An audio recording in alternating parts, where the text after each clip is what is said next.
Mr. Speaker, in fact, now we have you're getting the indication. Yes. We had budgeted our time knowing that we had 1 hour, 50 minutes. Consume the 1 hour and a half, and then let's see where that takes you, and then we'll be able to engage when you consume the 1.5 hours. We are most obliged, Mr. Speaker, sir. Thank you. Senior Counsel Paul Mwite, if you're ready, you may usher in your witness. Mheshimiwa Speaker, just to get clarification, I was under the impression that the National Assembly will proceed and close their case, and that then Counsel for the Deputy President will now present the Deputy President, who is the only one that we are calling as a witness, and that thereafter the National Assembly will make their closing speech, and we will have the opportunity at that time to also make our closing speech. So I would like to have clarification. Very well, Senior Counsel. Maybe I'll read the whole program all the way to the end. Thank you. You will proceed. Of course, for the record, I will ask the National Assembly to officially rest their matter to allow you usher in your witness. Once your witness takes to the stand, you have 2 hours to present your case. The National Assembly has 1.5 hours for purposes of cross-examination. Thereafter, the senators will have 1 hour to seek clarifications or ask questions. Once that is done, the Counsel for the National Assembly will have 1 hour to make closing remarks. Likewise, the team of the Deputy President will be given 1 hour to make its closing remarks. Once that is done, the Senate will move into a closed session as per our rules of procedure. So that is the program for this afternoon. I'm now very clear, Mheshimiwa Speaker, and I thank you. The situation is now clear. But just before my colleagues on the other side close their case, can I, through Mheshimiwa Speaker, ask whether the National Assembly still wishes to call a witness whose affidavit was filed, the governor of the county government of Nairobi, Johnson Sakaja. We have a copy of his affidavit. Is he going to be called or not called? Because if the National Assembly is not calling that affidavit, whose affidavit is part of the record and was availed to us, that affidavit, Mheshimiwa Speaker, contains allegations that are extremely injurious to the Deputy President. So if he is not going to be called, we will be making an application for that affidavit to be expunged from the records of this Honorable Senate. Thank you. Counsel for the National Assembly, you had listed quite a number of witnesses. Are you going to call all of them, or are you going to, for the record, are you going to close your case where we are now? Mr. Speaker, sir, on behalf of the National Assembly, we shall close our case where we are. Mr. Speaker, sir, if you are, with your permission, I could respond to the submissions by my learned senior, Mr. Paul Mwite. Please do. Mr. Speaker, sir, at the beginning of the proceedings, that we are currently going through, this House did invite parties to give indications as to the witnesses they wanted to call. Mr. Speaker, sir, we gave the list of the witnesses whom we thought were relevant for purposes of clarifying what we needed to have clarified. If counsel for His Excellency the Deputy President did not do as much or did not take advantage of that window that was open, surely they cannot blame us for it. But secondly, and more importantly, Mr. Speaker, sir, yesterday, in the course of the deliberations in relation to one of the preliminary questions that had been raised, you gave a very clear ruling on the intendment of Rule 20 of the rules of this House.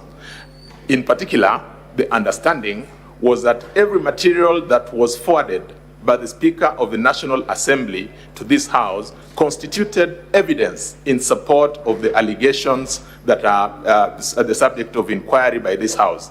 It then follows that if the application that learned senior counsel, Mr. Paul Mwita, is making were to be looked at in its totality, he is actually making an application to amend or to remove certain aspects of the evidence from the record. Mr. Speaker, sir, that is an issue that you settled and rested yesterday.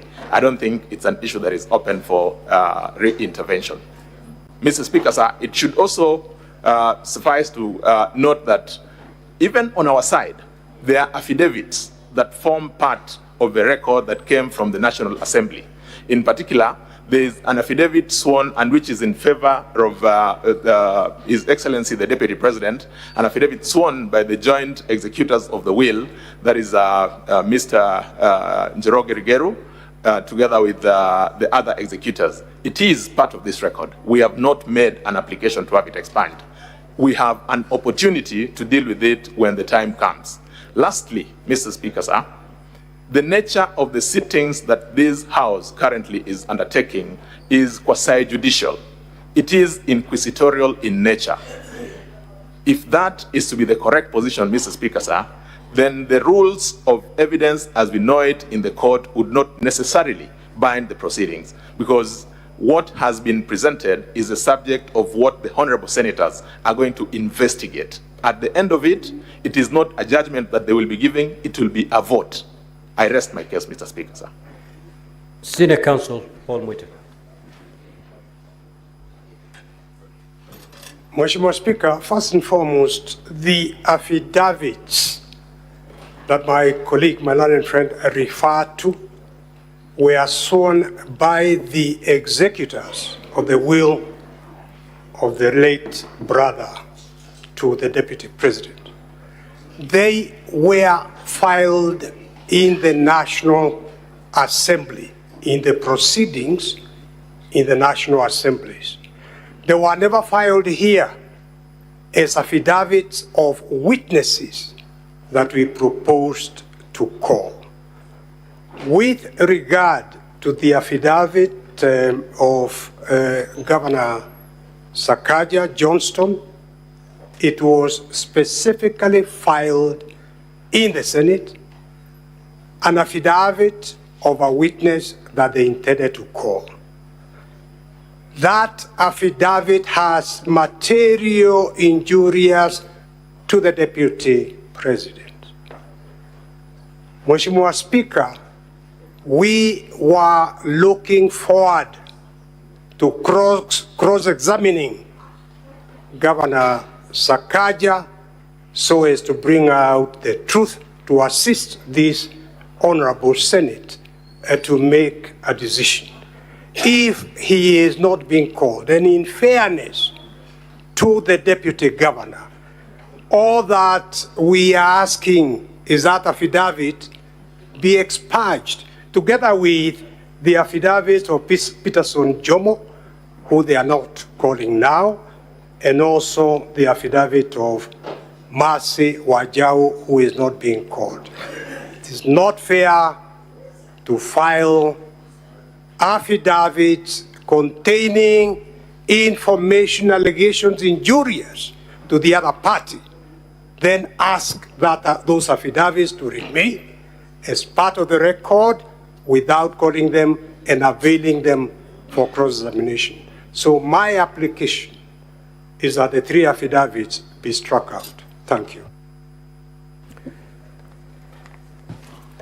Mr. Speaker, sir, just for clarity, there is absolutely no new material that was presented after the material that was sent to this House from the National Assembly.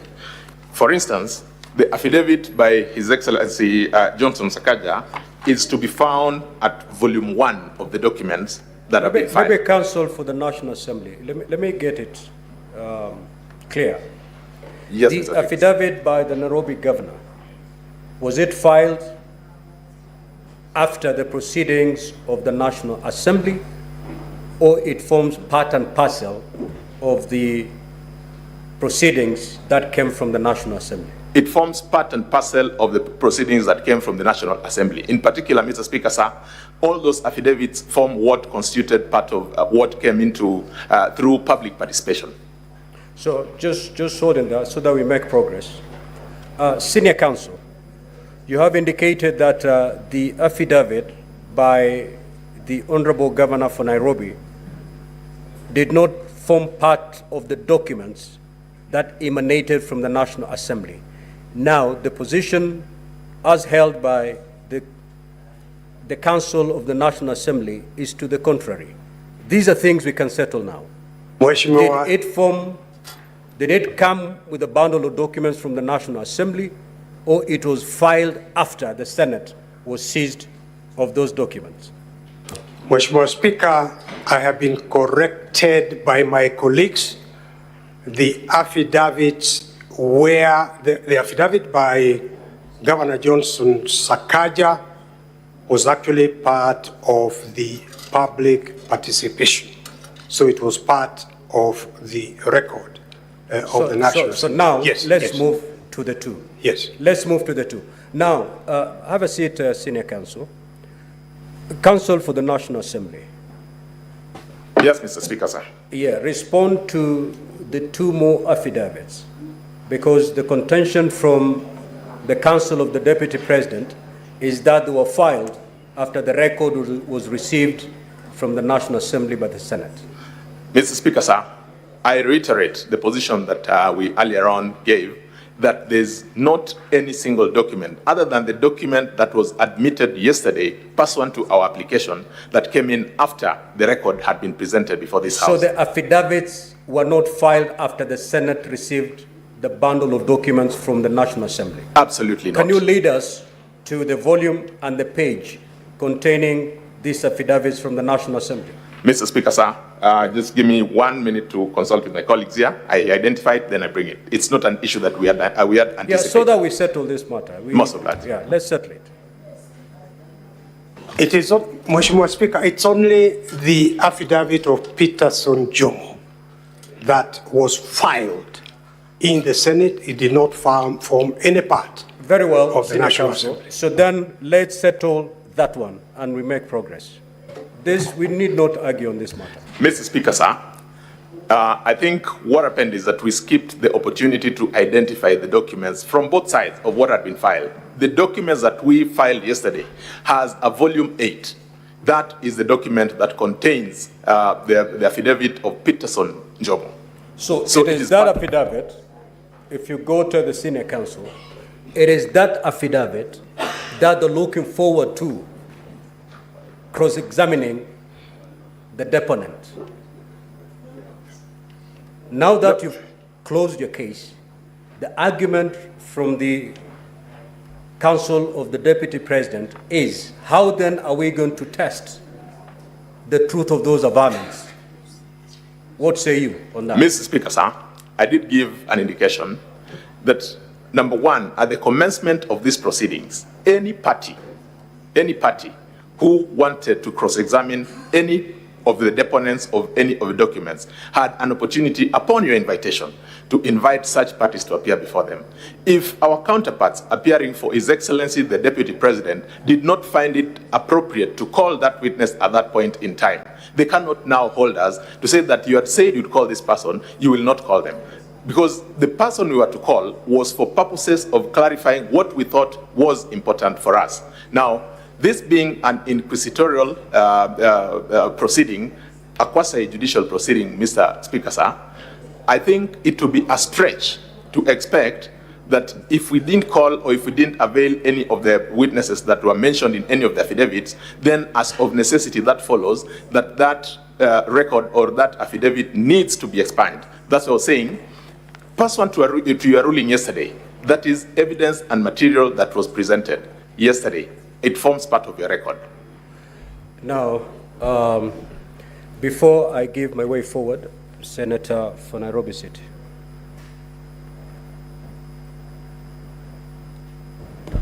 Honorable Speaker, the counsel that are appearing in this case are people that I hold in extremely high regard.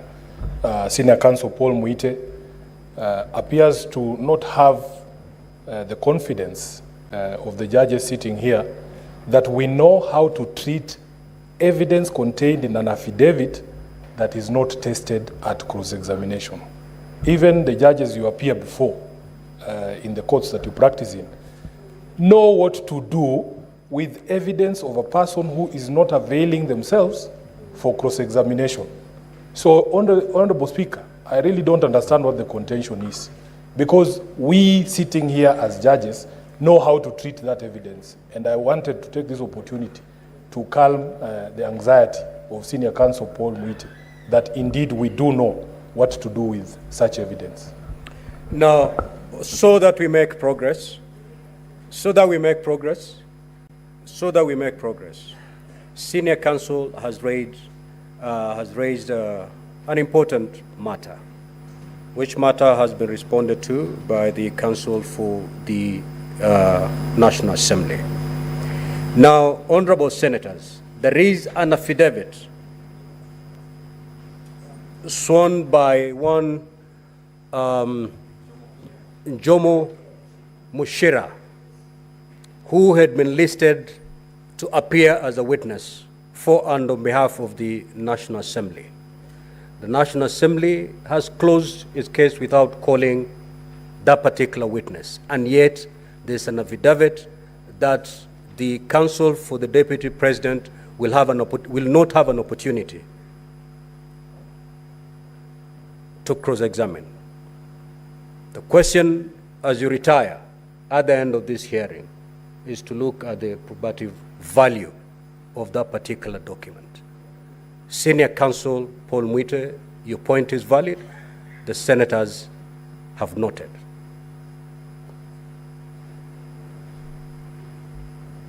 Because this is an important, very important institution with a judicial function, court of record, permit me to put on record that there is a slight distinction between counsel and the client. I have absolute full faith in honorable senators, including my friend, the senator for Nairobi, but I am carrying out instructions of my client. Yeah, so I've given direction on this particular matter. Let us move forward. Having said that, Senior Counsel Paul Muite, if you're ready, you may now usher in your witness. Mheshimiwa Speaker, we are anxiously waiting for the Deputy President. My colleagues can stand here, can stand in. For me, let me make inquiries and find out where he's held up. We certainly wish to call him as a witness. Very well.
Yes, what is the point of procedure, Senator Boni?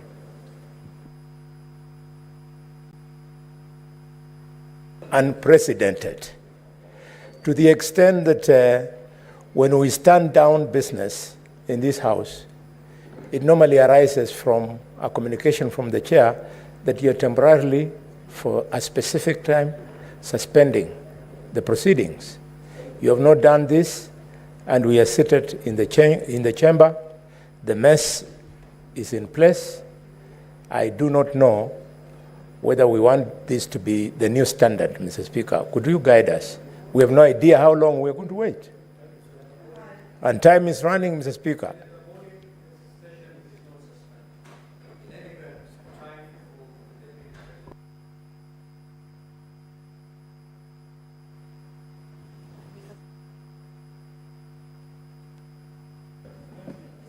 Honorable Senators, at the rise of the House at 1:15, I made it clear that upon resumption, the Deputy President was going to take the stand. We came in here, I communicated the program for the afternoon, and I said we're going to execute it with military precision, owing to the fact that we need to conclude business today. Senior Counsel Paul Mwite indicated that he cannot get hold of his client. That is not the concern of this House. So time is running.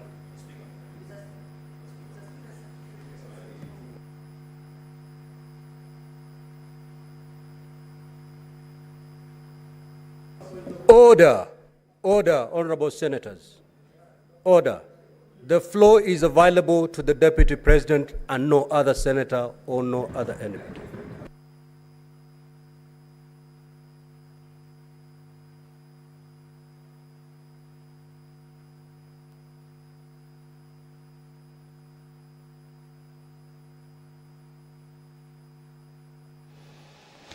Well, the Speaker of the Senate, Honorable Amason Kingi, currently presiding over the business of the Senate this afternoon, has just directed that the floor at this particular juncture is not available to any other senator owing to the... Enoch, I used very basic English. I know you. You have such a wonderful grasp of the language. You need not to get any clarification.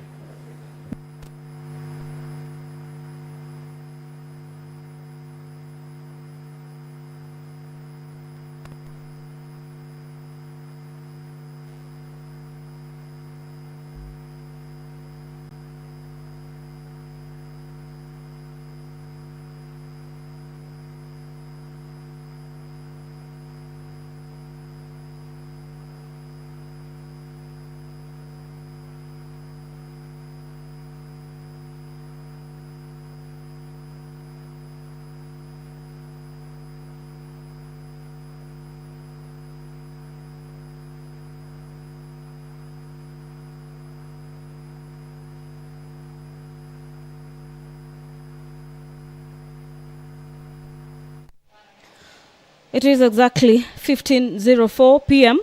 this afternoon, being the 17th day of October 2024.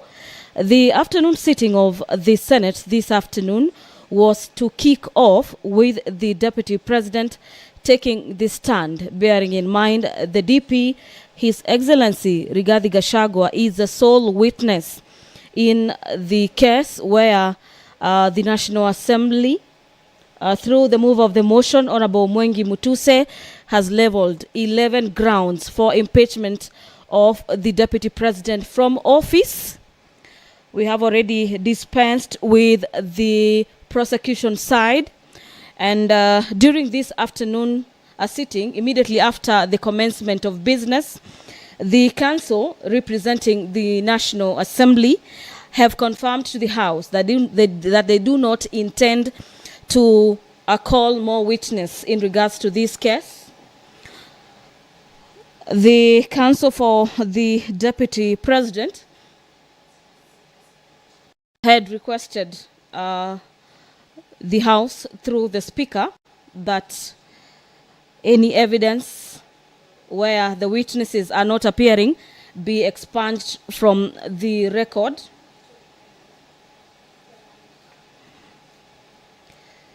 It is a moment of waiting at the Senate this afternoon as the House awaits the arrival of the Deputy President Rigathi Gachagua, who is set to take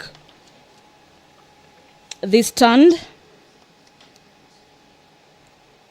at the Senate this afternoon and prosecute his case through himself as well as his defense, and convince senators why the 11 grounds listed for impeachment should be quashed by the House. Our dear viewers, the motion for the removal by impeachment of His Excellency Rigathi Gachagua, EGH, the Deputy President of the Republic of Kenya, has 11 grounds where the National Assembly is seeking to have the Senate uphold the charges, or at least one of them, to have the Deputy President cease to hold office today. The mover of this motion, Honorable Mwengi Mutuse, who also serves as Kibwezi West lawmaker, has told senators for the better part of yesterday and today that his desire through this motion is that the House finds the Deputy President to have committed the offenses listed in this motion. And this afternoon, the defense of the Deputy President, led by Senior Counsel Lawyer Paul Muite, will be seeking to water down those charges by the evidence that they will be presenting before the Senate this afternoon. And to just take you through probably some of the charges that the Deputy President will be seeking to counter this afternoon is charge number 1 on the gross violation of the Constitution and any other law. This is pursuant to Articles 150, subsection 1BI of the Constitution.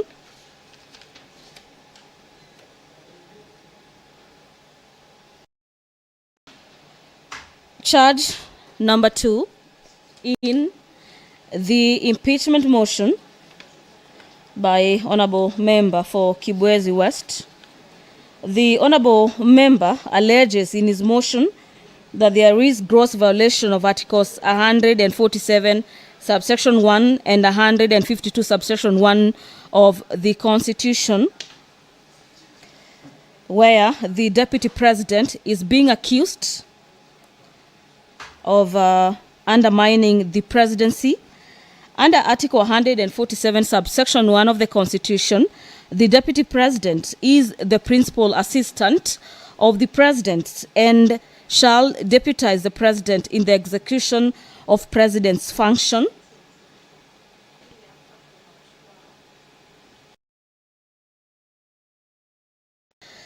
In this motion, the Honorable Deputy President is accused of going in contravention with cabinet resolutions on matters evacuation of people residing along Nairobi River, and that shortly after His Excellency, shortly after being in contravention with the cabinet resolution, the Deputy President made public a statement opposing the Nairobi River riparian execution orders. According to the mover of the motion, this is undermining the resolutions by the cabinet. Under charge number 3, again on gross violation of Article 6, subsection 2, Articles 10, subsection 2A, Article 174 and Article 188, and the 4th schedule of the Constitution, where the Deputy President is accused of undermining devolution.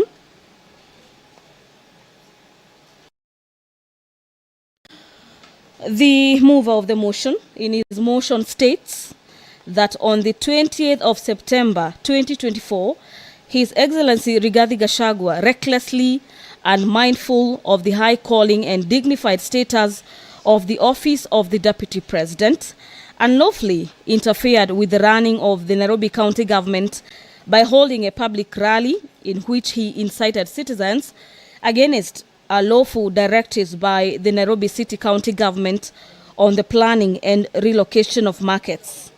This is just some of the grounds listed or some of the annexes under charge number 3, where the Deputy President is set to defend himself on these charges, among others. Senior Counsel Paul Mwite.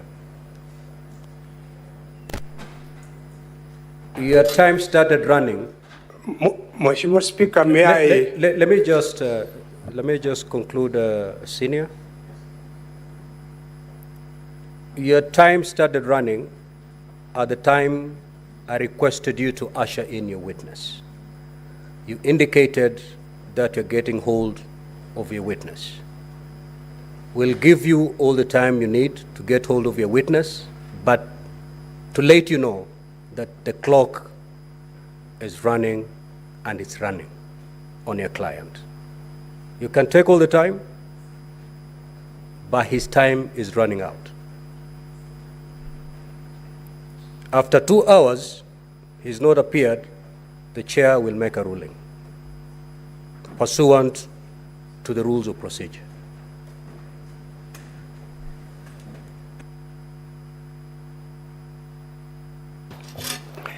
Mheshimiwa Speaker, may I start first and foremost by expressing apologies and regrets that the Deputy President is not here, and by not being here, the inconvenience and delay caused to Mheshimiwa Speaker and to honorable senators.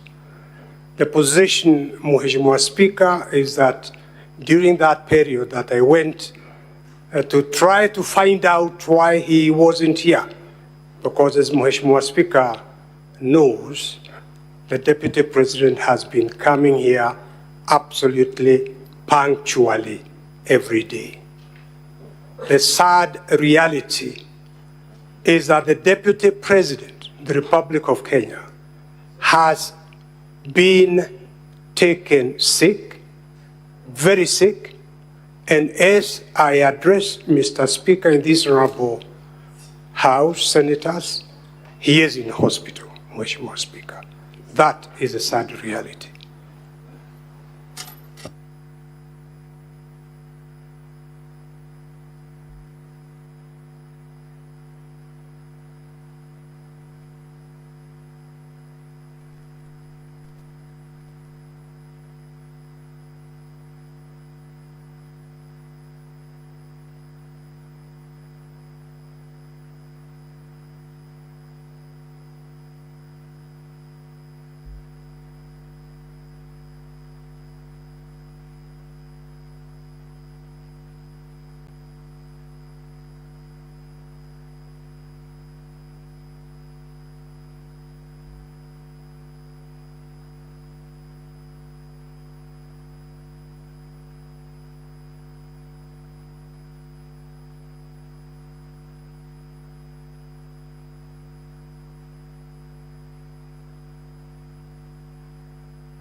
Order, honorable senators. Order, honorable senators. Senator Kajwang. Now, Counsel for the National Assembly, you have had Senior Counsel Paul Mwite on behalf of the Deputy President. Considering that this is a time-bound process, what is your reaction? Mr. Speaker, sir, this is a house governed by the rule of law. We truly empathize with the difficulty that His Excellency, the Deputy President, has found himself in. But, Mr. Speaker, sir, pursuant to Rule 11 of the rules governing this process, if I may, with your permission, Maybe Counsel for the National Assembly. Yes, Mr. Speaker, sir. Just take a seat before you make your rejoinder. Senior Counsel Paul Muite, having said whatever you've said, what is your proposed way forward so that a reaction can be put from the National Assembly? Are you telling us we wait until your client gets here? What is your proposed way forward?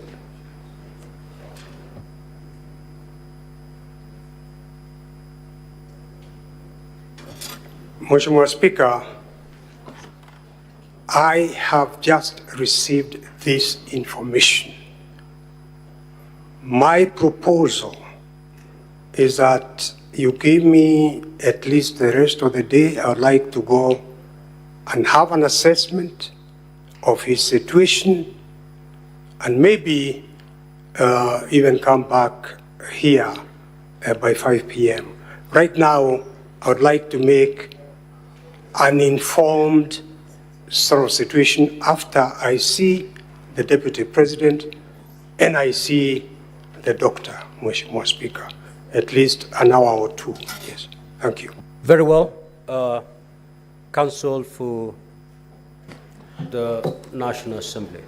Mr. Speaker, sir, having very keenly listened to my learned senior colleague, Paul Muite, Senior Counsel, it puts us in a bit of a difficulty because whereas we may want to empathize with the situation, there appears to be no indication from their end as to a specific proposal.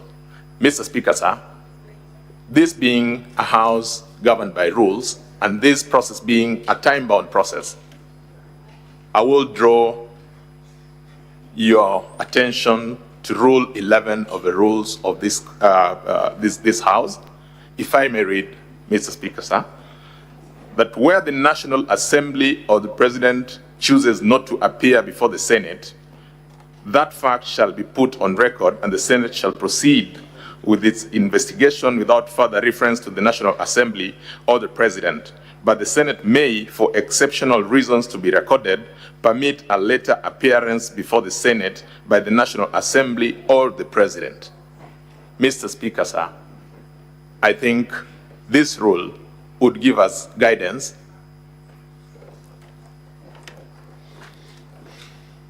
we may proceed. If it becomes necessary, then any additional material may then be availed. This is a time-bound constitutional process, Mr. Speaker, sir. I'm most obliged. Let me pick the wisdom of my wonderful senators before I make my decision on the way forward. Now, I understand that all of you are wise men and women. Speaker, can I just say a word? Yes.